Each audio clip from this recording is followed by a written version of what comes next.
જી રાષ્ટ્રીય યુવા અધિકાર મંચ ફેસબુક લાઈવમાં આપનું સ્વાગત છે.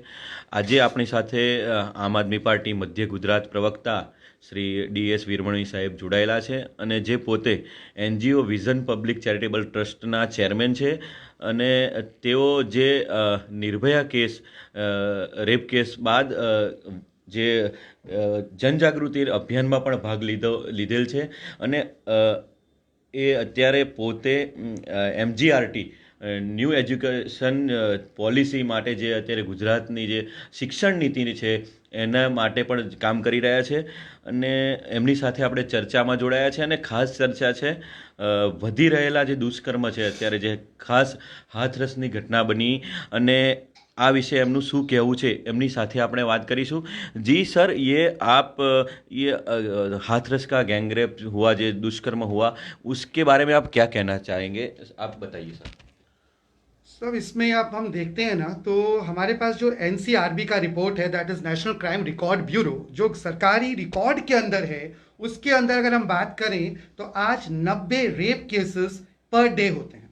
90 rape cases reported per day. और ये 90 rape cases reported per day तब हैं जब 90 रेप केसेस रिपोर्ट नहीं होते हैं. तो ये वही रेप केसेस, सोचिए अगर 90% रेप केसेस रिपोर्ट नहीं होते हैं तो कितने रेप केसेस बेसिकली होते होंगे. ये तो इंडिया का डेटा है. अगर हम गुजरात की बात करें तो गुजरात में 2018-2019 के अंदर सिर्फ अहमदाबाद जिले में टोटल 240 रेप केस जज किए गए. और पूरे गुजरात में 2018 और 2019 के अंदर 2700 रेप केसेस रिकॉर्ड में आए हैं. यानी कि ये वो केसेस है 2700 जो बाकायदा जिनकी रिपोर्टिंग हुई है, जो रिकॉर्ड किए गए हैं. फिर डेटा तो वही है, 90% रेप केसेस रिकॉर्ड होते ही नहीं हैं. ये तो एक कहानी. अगर हम बात करते हैं थोड़ा और आगे चल के विमेंस के साथ क्या क्या बाकी और बातें हैं, तो हम देख के चलते हैं. छपाक मूवी आई, उस 5 सालों के अंदर भी 1500 एसिड अटैक हुए. 1500 एसिड अटैक होने के बाद भी आज हमको मालूम है कि ये आपको भी मालूम है, हमें भी मालूम है कितना मुश्किल है एसिड को लाना. और आगे बात करते हैं. 60 मिलियन गर्ल्स आज लापता हैं, दे आर मिसिंग. 60 मिलियन, सोचिए इतनी गर्ल्स मिसिंग हैं. तो अल्टीमेटली हम देखते रहे तो डेटा कितना ज्यादा है. अगर हम बात करें बेटी बचाओ बेटी पढ़ाओ की, तो बेटी बचाओ बेटी पढ़ाओ में सरकार के लगभग 57% फंड्स तो खाली इस विज्ञापन में खर्च हुए हैं. बेटी बचाओ और बेटी पढ़ाओ के अंदर तो बेटी को हम बचाएं क्या पढ़ाएं क्या, विज्ञापन ही है उसके लिए पढ़ाने का एक मुद्दा बच चुका है. तो जितनी भी पॉलिसीज आ रही हैं अधिकतर हमें नहीं लग रहा है कि हम कुछ कारगर तरीके से कर पा रहे हैं. जी, आपने કહ્યું કે अभी ये निर्भया केस है और हाथरस की जो गैंगरेप दुष्कर्म, आप में क्या ये तफावत क्या है? आप दोनों में क्या तफावत? देखिए, निर्भया रेप केस 16 दिसंबर 2012 का इंसिडेंट है. और निर्भया रेप केस को अगर हम इससे कंपेयर करते हैं हाथरस के रेप केस से तो शायद फर्क ही फर्क है. निर्भया रेप केस एक बहुत ट्रांसपेरेंट इंक्वायरी बैठी. निर्भया रेप केस हुआ, उसके 16/12 को द इंसिडेंट टुक प्लेस और 24 घंटे के अंदर कल्पिट्स पकड़े भी गए. विक्टिम्स का नाम अनाउंस कर दिया गया. उसमें से एक विक्टिम ने सुसाइड कर लिया था, बाकियों को फांसी हम लोगों ने देखा, यह 2020 में हो गई. तो एक गवर्नमेंट की बहुत ट्रांसपेरेंट इंक्वायरी कमेटी बैठी. रूलिंग पार्टी ने भी ट्रांसपेरेंट इन्वेस्टिगेशन किया. उस समय बीजेपी वॉज इन ऑपोजिशन, तो बीजेपी गवर्नमेंट ने भी ऑपोजिशन के नाम पे एक अच्छा ऑपोजिशन दिया. विमेन काउंसिल्स ज्वाइन हुई.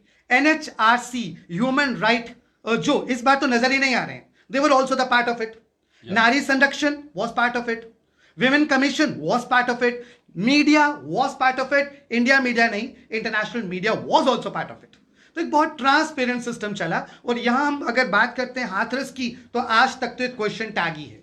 एक क्वेश्चन टैग है कि इंसिडेंट होता है, अगर इंसिडेंट हुआ, पुलिस ने अपना काम बराबर किया, तो छुपाने की जरूरत क्या है.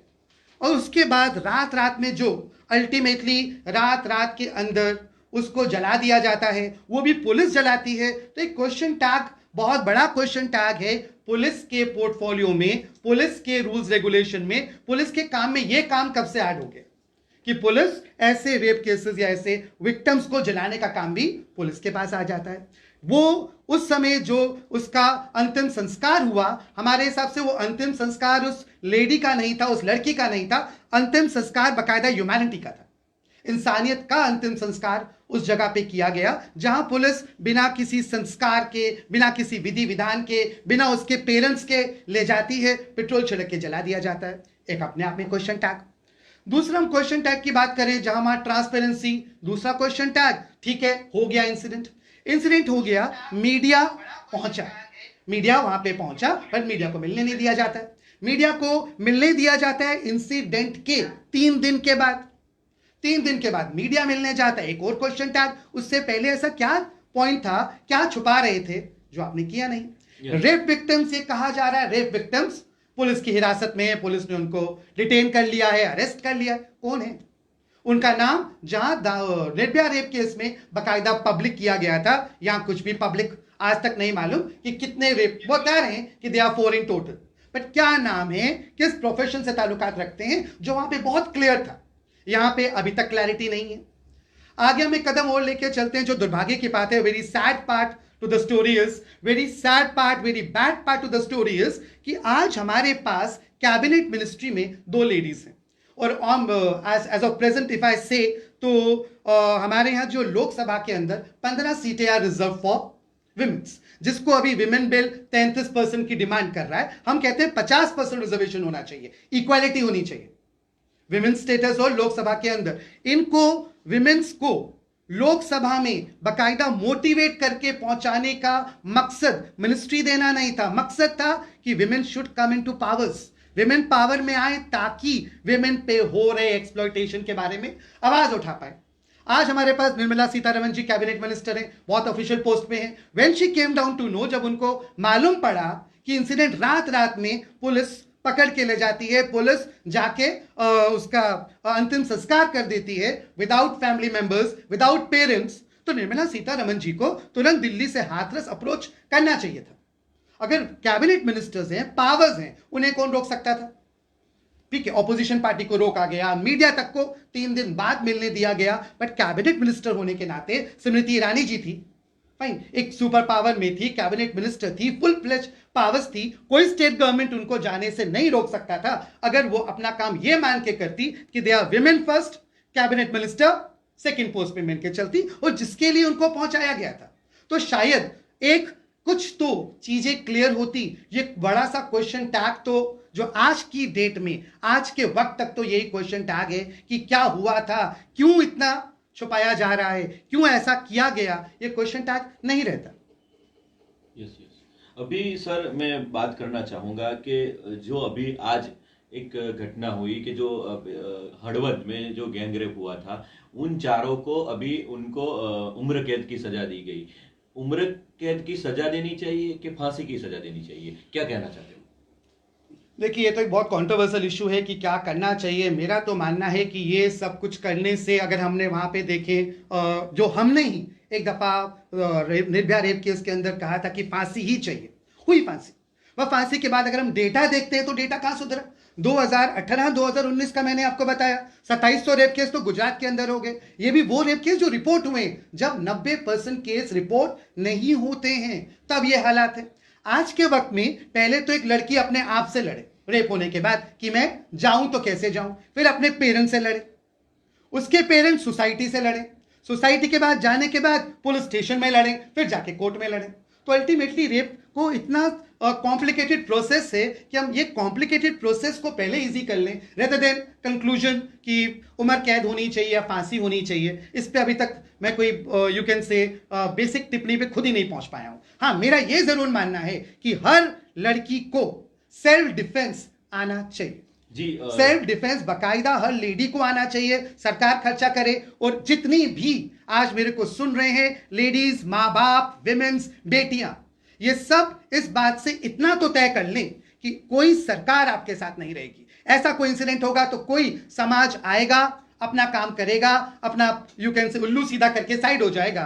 अल्टीमेटली जो नुकसान हुआ है वो उस फैमिली को हुआ है, उस लेडी को होगा। बेटर वही है, फाइट योरसेल्फ, अपनी लड़ाई खुद लड़ें। इंसिडेंट होने से पहले ही आप खुद इतने तैयार हैं, there should be self defence training for every girl.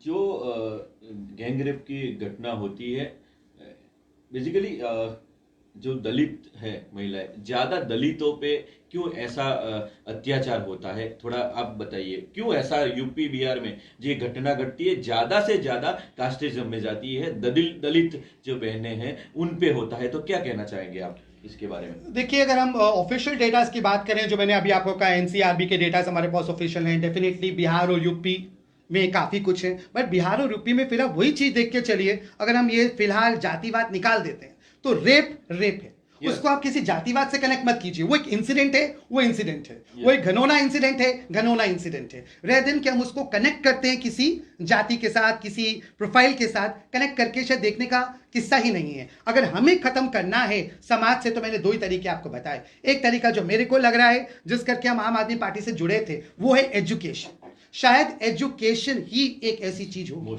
जो इन चीजों को ठीक कर पाएगी। और आज तक की हम बात करें तो जहां हमारा आपने बात किया कि निर्भया रेप केस में I was active participant, but उसके बाद हम काफी अलग हो गए, बिकॉज विचारधारा ही कुछ इस तरीके से आ रही थी कि हमारा ये मानना था विदाउट आज की आप एजुकेशन पॉलिसी की आपने जिक्र किया, तो एजुकेशन पॉलिसी में भी हम लोगों ने ये पॉइंट डाला था कि आप बहुत पढ़ा लिया मैथ्स और साइंस, हर स्कूल में मॉरल साइंस की किताब को आपने ग्रेडिंग सब्जेक्ट बना के रख दिया। मॉरल साइंस सब्जेक्ट लगता है फर्स्ट से लेके 6-7 के बाद कोई सब्जेक्ट नजर ही नहीं आता। जो चीजें हमें बच्चों को सिखानी थी स्कूलों में मॉरल साइंस के थ्रू, वो आप मैथ साइंस को आपके मेन सब्जेक्ट से, मॉरल साइंस ग्रेडिंग सब्जेक्ट है, मॉरल साइंस में बच्चा फेल होता है तो 100 बार हो, मैथ साइंस में अच्छे मार्क्स आने चाहिए। उल्टी कहानी करिए, मॉरल साइंस में बच्चा फेल नहीं होना चाहिए, फेल होता है तो हो मैथ्स और साइंस में। ह्यूमैनिटी सीखनी थी मॉरल साइंस से, ह्यूमैनिटी सिखानी थी मॉरल साइंस ने, रिस्पेक्ट सिखानी थी फॉर विमेंस मॉरल साइंस ने। तो हमने सिस्टम ही ऐसा बना दिया है जिस सिस्टम में हम आमतौर पे ये तो बोल रहे हैं विमेन ऑर्गेनाइजेशन अपने लड़कों को सिखाओ, बिल्कुल लड़कों को सिखाओ, मौका है लड़कों को ही सिखाना चाहिए। सिखाए कौन, कैसे सिखाएं? तो कैसे सिखाएगा मैंने आपको बोला, मॉरल साइंस सिखाने का सब्जेक्ट था जिसको आपने ग्रेडिंग का विषय बना के बिल्कुल किनारे लगा दिया। yes. जहां सिखाने का काम टीचर्स का था, शिक्षक का बहुत इंपॉर्टेंट रोल था सिखाने में, शिक्षक का रोल था, तो शिक्षक को आपने पगार में डाल दिया, 5,000 या 4,500 की पगार देके शिक्षक को किनारे कर दिया। गुजरात लोएस्ट पेड सैलरी दे रहा है शिक्षक को, तो उसको आप कैसे मोटिवेट करेंगे कि इन चीजों में आप आगे आए? और बाकी तो मैं बार बार एक चीज पे स्ट्रेस कर ही रहा हूं कि सेल्फ डिफेंस हर लड़की को सिखाया जाए, प्रायोरिटी पे सिखाया जाए। एक माँ बाप बच्ची को स्कूटी लेके ना दें, सेल्फ डिफेंस की ट्रेनिंग जरूर दें। यस सर, एक आप दूसरा क्वेश्चन है मेरा कि फास्ट ट्रैक कोर्ट का जो फास्ट ट्रैक का जो कायदा जो लॉ है जो लाए हैं, तो उनमें क्या है, वो क्या है फास्ट ट्रैक का क्या? देखिए 2000 इस इंसिडेंट के बाद निर्भया रेप केस से काफी इंपॉर्टेंट रेप केस इसलिए भी माना गया बिकॉज निर्भया रेप केस के बाद हमारे में कॉन्स्टिट्यूशनल ऑर्डिनेंस बहुत सारे आए। दो उससे पहले जो लॉस चलते थे, 2013 में ऑर्डिनेंस आ गया, प्रेसिडेंट के अंदर ऑर्डिनेंस आया, जिसमें सबसे पहले तो ऐसे केसेस के अंदर जो मेजॉरिटी 18 ईयर्स में होती थी उसको 16 ईयर्स किया गया। उसके अंदर फास्ट ट्रैक कोर्ट भी खोले गए, बट फिर मेरा क्वेश्चन टैग वही है, आपने फास्ट ट्रैक कोर्ट खोल दिए, क्या रेप केसेस कम हुए? yes, yes. क्या यू कैन से जो भी इंसिडेंट्स अगेंस्ट विमेन्स हो रहे हैं, एक्सप्लॉयटेशन कम हुआ? वो तो वक्त के साथ बढ़ा है। अब और प्लस अगर if I am very much on a very confined part हम बात करें तो बहुत सेंसिटिव इशू है, बहुत सेंसिटिव इशू है कि एक बहुत बड़ा चेंज आया है। रेप केसेस जो 18-19 में जज किए गए, इसके विक्टिम्स की जो एज देखी जा रही है वो 5 से 6 साल देखी जा रही है। 5 से 6 साल की लड़कियां आर द विक्टिम्स। तो सोचिए कहां जा रही है हमारी सोच, हमारी मेंटालिटी। तो फास्ट ट्रैक कोर्ट खोल देना, ये सब खोल देना, अब ये तो बेसिकली गवर्नमेंट नोज मोर, आप मीडिया वालों को ज्यादा मालूम की रियलिटी उसकी क्या है। हमें तो जो कंक्लूजन, जो रिजल्ट नजर आ रहे हैं वो तो यही नजर आ रहे हैं कि रेप केस बढ़े ही हैं, कुछ कम नहीं हुए, रेट बढ़ा है। आगे देख रहे हैं तो रेट ने जो डेविएशन लिया वो डेविएशन ऐसा लिया कि 5 से 6 साल की गर्ल्स के रेप केस 18-19 में ज्यादा देखे गए। तो ये it is a big question, a big sensitive issue जिसपे सोचना ही पड़ेगा।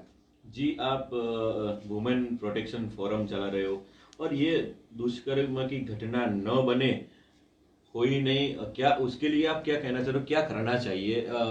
जो हमारे बच्चे के पिताजी है, माँ बाप है, उनके लिए क्या कहना चाहो, थोड़ा मैसेज दीजिए। देखिए मैं तो बहुत पहले ही आपको स्टार्ट ही मैंने वहीं से किया कि मत दिलाओ बच्चों को स्कूटी, बचा लो पैसा, सेल्फ डिफेंस की ट्रेनिंग जरूर डलवाइए। यस। गर्ल आपकी बाहर जाए, she should feel very safe. दूसरा, इंग्लिश में कहावत है, इंग्लिश में कहावत है, यू आर डियर, आप डियर हैं तब तक जब तक अगला लाइन है। यू आर लाइन, अगर वो लाइन तभी बन पाया, शेर तभी है क्योंकि आप गीदड़ हैं।